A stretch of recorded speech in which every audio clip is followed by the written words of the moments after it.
Summer of 1916. The Atlantic waters whispered promises of escape until something ancient awoke. A shadow beneath the waves, defying explanation, turned carefree joy into a primal scream. What if the horror was never truly contained? From the surface, the ocean shimmers, a vast, inviting canvas reflecting the sky. But beneath this tranquil facade lies a realm of ancient mysteries, teeming with life, where primal forces still reign supreme. For centuries, humanity has been drawn to its shores, captivated by its beauty, its power, and the endless secrets it holds. In the early 20th century, as industrial society boomed, the American coastline transformed. Beaches became democratic playgrounds, sanctuaries from the city's heat, places where families sought solace and joy. The Jersey Shore, with its burgeoning resorts and accessible rail lines, was at the heart of this new leisure culture. Here, the waters were seen as a benign balm, a safe haven from the anxieties of modern life. Our understanding of the ocean's apex predators, particularly sharks, was rudimentary at best. They were creatures of myth and fishermen's tales, rarely seen, and widely believed to pose little threat to humans in their element. Scientists of the era often dismissed accounts of shark attacks as improbable, attributing them to other marine life or even drowning. The prevailing wisdom was clear: sharks did not attack humans without extreme provocation, and certainly not in shallow, frequented waters. It was an era of blissful ignorance, a time when humanity believed itself largely immune to the raw, untamed power that still lurked beneath the waves. But this illusion of safety, this collective delusion, was about to be shattered in the most brutal and terrifying way imaginable.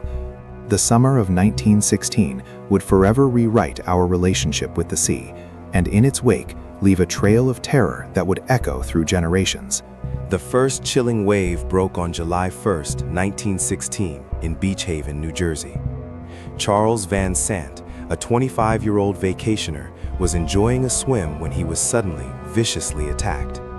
Pulled from the water, his leg mangled, he bled to death on the manager's desk of the Ingleside Hotel.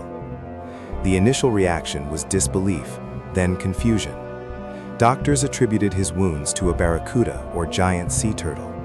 Local officials, eager to protect the booming tourism industry, downplayed the incident. But just 5 days later, 45 miles north in Spring Lake, the horror returned. Charles Bruder, a bell captain from Switzerland, was seen screaming, his body thrashed by an unseen force. Rescuers brought him ashore, only to find both his legs had been severed. He died moments later. The pattern was undeniable.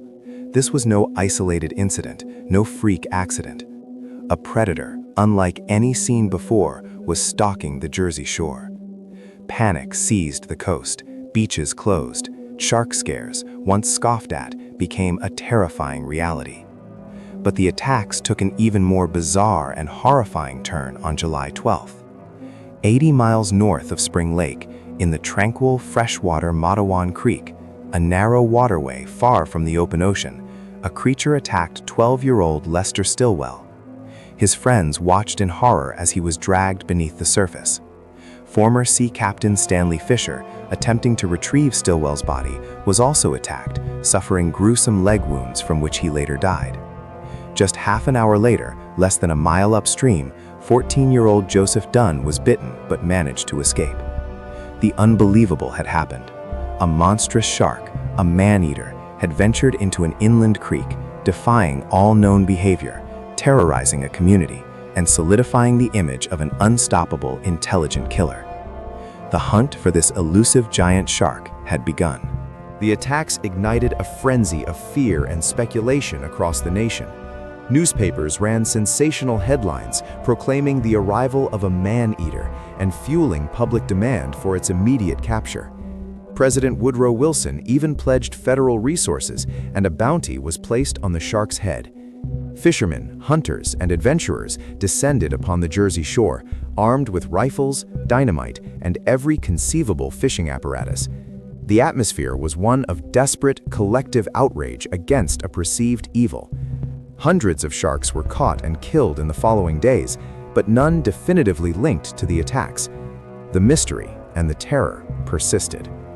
Then, on July 14th, 2 days after the Matawan Creek attacks, a significant breakthrough occurred. Michael Schleicher, a taxidermist and lion tamer, caught a 9-foot, 325-pound great white shark in Matawan Creek, just a few miles from where the last victims were attacked. When its stomach was cut open, grisly evidence emerged: human remains, specifically a portion of a human leg and shin bone, and other unidentifiable human tissue. Though not definitively proven to belong to one of the Matawan victims, the timing and location were too coincidental to ignore. Schleicher became a hero overnight. The public, desperate for closure, largely accepted that this was the monster, the rogue shark responsible for the unprecedented reign of terror. With the capture, the fear began to recede, though not entirely. The immediate economic impact on the Jersey Shore was catastrophic, with tourism plummeting. Beaches remained largely deserted for the rest of the summer. The 1916 attacks, attributed to a single, unusually aggressive great white, became a grim cautionary tale, embedding itself deeply into the American psyche. It was a stark reminder of humanity's vulnerability in the face of nature's raw power, a power that could, without warning, rise from the depths and redefine safety. The 1916 Jersey Shore shark attacks are more than just a historical footnote. They are a watershed moment in our collective imagination. They profoundly shifted public perception of sharks, transforming them from mostly harmless curiosities into symbols of primal menace. This fear, ignited in a single terrifying summer, found its most enduring cultural expression nearly 6 decades later in Peter Benchley's novel and Steven Spielberg's film, Jaws. The movie, with its iconic score and terrifying depiction of a rogue great white, tapped directly into the deep-seated anxieties forged in 1916, solidifying the shark as the ultimate aquatic villain. Yet, beyond the sensationalism and the horror, the Jersey Shore attacks forced a re-evaluation of marine biology. What truly drove this shark, or possibly multiple sharks, to such unprecedented behavior? While theories range from unusually warm waters to a single rogue animal, modern science offers a more nuanced perspective. We now understand that shark attacks, while tragic, are incredibly rare events. Sharks are not mindless killers. They are vital apex predators, essential to the health of ocean ecosystems. Conservation efforts now focus on protecting these magnificent creatures, recognizing their ecological importance and the threats they face from overfishing and habitat loss. The legacy of the 1916 attacks serves as a powerful reminder of the delicate balance between humanity and the natural world. It taught us humility in the face of the ocean's immense power, and it sparked a century of scientific inquiry that continues to unravel the mysteries of these ancient hunters. As we gaze into the vast blue unknown, we must remember that the ocean is not just a playground, it is a wild frontier, a complex ecosystem we are only just beginning to understand. Respect for its inhabitants, appreciation for its beauty, and a continuous quest for knowledge are our greatest tools in navigating its depths.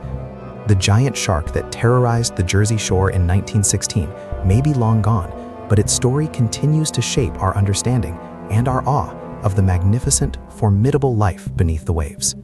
Subscribe to the channel and hit the bell icon for more amazing videos.